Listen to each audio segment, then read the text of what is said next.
They say that when a house sits empty for too long, it begins to develop its own personality. It breathes through the vents, creaks like old bones, and watches you with its window eyes. But I didn't believe in any of that. I'm a man of logic, of cold, hard facts. Or at least I was. My name is Elias Thorne, and my descent didn't begin with a scream. It began with a click. The click of a porcelain head turning just an inch to the left when I wasn't looking. It started when my grandfather, Silas, passed away. He was a man of shadows and locked doors, a clockmaker who spent more time with gears than with people. He left me his estate, a crumbling Victorian manor perched on the edge of a fog-drenched valley. The townspeople called it the Gilded Cage. I called it a payday. I needed the money from the sale to fix my failing architecture firm. I arrived on a Tuesday, the sky the color of a fresh bruise. The house smelled of cedar, old oil, and something else. Something sweet and cloying, like lilies at a funeral. I spent the first few days cataloging his collection of antiques. But it was in the attic, under a heavy shroud of velvet, that I found her. She was a doll, roughly 2 feet tall, wearing a dress of sapphire silk that had faded into a ghostly gray. Her skin was the finest porcelain, so pale it looked translucent, and her hair was real, raven black and surprisingly soft. But her eyes, they were the problem. They weren't painted. They were glass spheres of a piercing, intelligent violet. I set her on the mantelpiece in the study. "The Blue Lady," I muttered, shaking off a sudden chill. That night, the first loop began. I was sitting in the kitchen, nursing a whiskey, when I heard a soft thud from the floor above. It was the sound of something heavy hitting the rug. I went up, flashlight in hand. The study door was ajar. The Blue Lady wasn't on the mantel. She was sitting in the center of the room, her violet eyes staring directly at the door. I told myself the floorboards were warped. I told myself the vibrations from a passing truck had shaken her loose. I put her back. But the next morning, she was on the nightstand next to my bed. She hadn't moved while I was awake, but her porcelain hand was resting on my alarm clock. The tension began to knot in my stomach. I locked her in a trunk in the basement. I chained the trunk. That night, I didn't sleep. I sat in the living room with a kitchen knife watching the basement door. At 3 a.m., the scratching started. It wasn't the sound of wood being splintered. It was the sound of ceramic fingernails tapping against metal. Tap, tap, tap, tap, tap. A rhythmic, melodic code. I approached the door, my heart hammering against my ribs like a trapped bird. "Who's there?" I whispered, feeling like a cliché in my own nightmare. The tapping stopped. Then, from behind the door, a voice, thin, metallic, like a needle scratching a record, whispered my name. "Elias, why are you so afraid of your heritage?"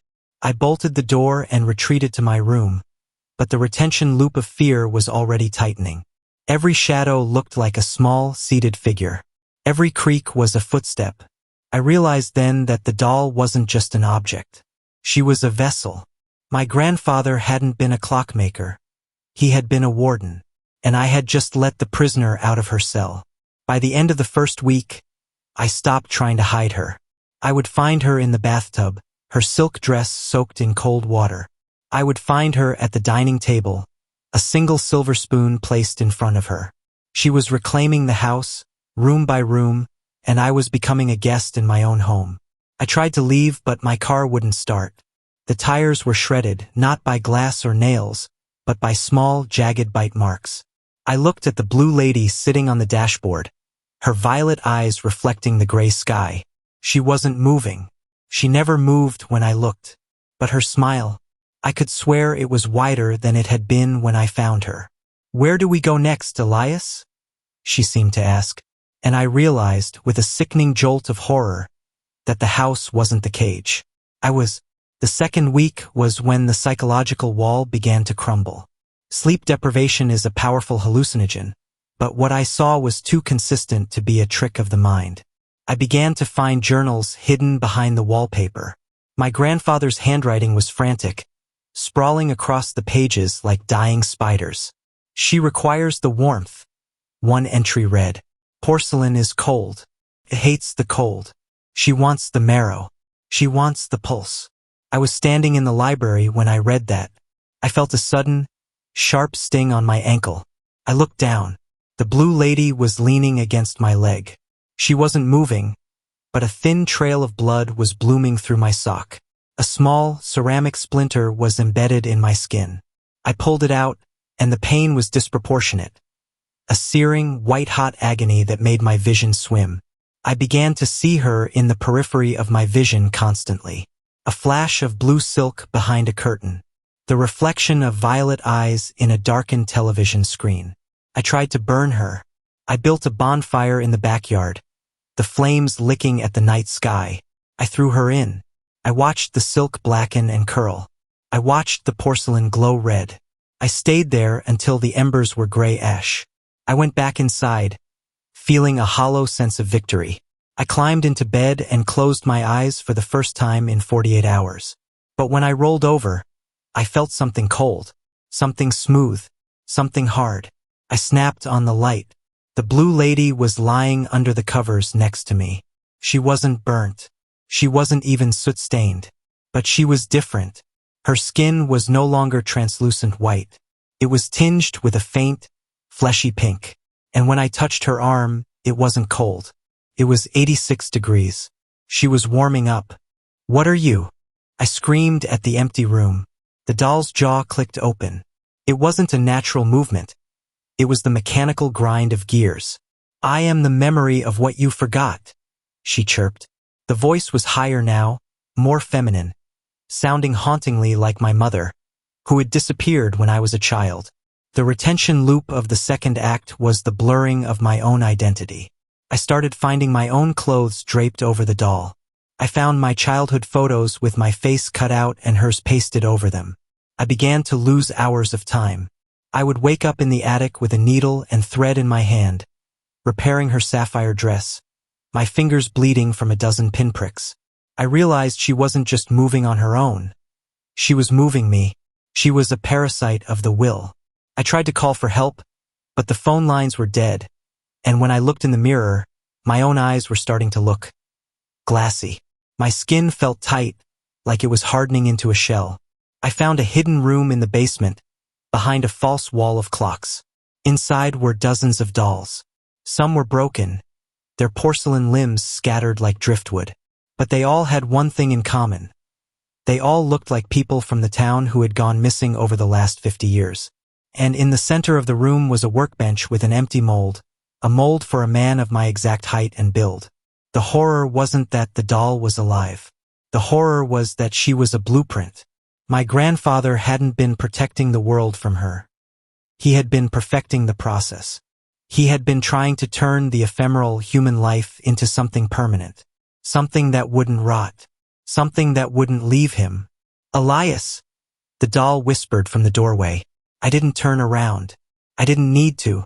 I could hear the ceramic scrape of her feet on the stone floor. "It's time to stop being so fragile. It's time to be beautiful." I grabbed a heavy iron wrench from the workbench and spun around, ready to shatter her into 1,000 pieces. But she wasn't there. Only a small blue ribbon lay on the floor. And then, I felt the paralysis set in. It started at my toes. A cold, numbing stiffness that climbed up my legs. I tried to scream, but my jaw felt heavy. My tongue felt like a piece of dry wood. The final hour of my humanity was spent in a state of hyper-aware stasis. I was propped up in the armchair in the study. The blue lady sat on my lap, her violet eyes locked onto mine. Couldn't blink. My tear ducts had dried up, replaced by a strange, viscous glaze. She began to tell me the story of the Thorn family. We weren't just clockmakers. We were the preservers. My mother hadn't left. She had been the first successful transition. The blue lady was my mother, or at least, the porcelain shell that held her consciousness. My grandfather had done it to save her from a terminal illness. And now, as I was the last of the line, it was my turn to join the gallery. "The world is too loud, Elias," she whispered, her porcelain lips moving with a fluid, terrifying grace. "It's too messy. Here, in the gilded cage, we stay perfect. We stay forever." I fought with every fiber of my being. I tried to tip the chair, to break the spell of the paralysis. But the more I fought, the faster the porcelain spread. I could feel my internal organs slowing, my heartbeat becoming a rhythmic, mechanical talk. Talk. Talk. The twist began to reveal itself as the sun set on my final day as a man. I saw a car pull up to the house. It was a realtor and a young couple.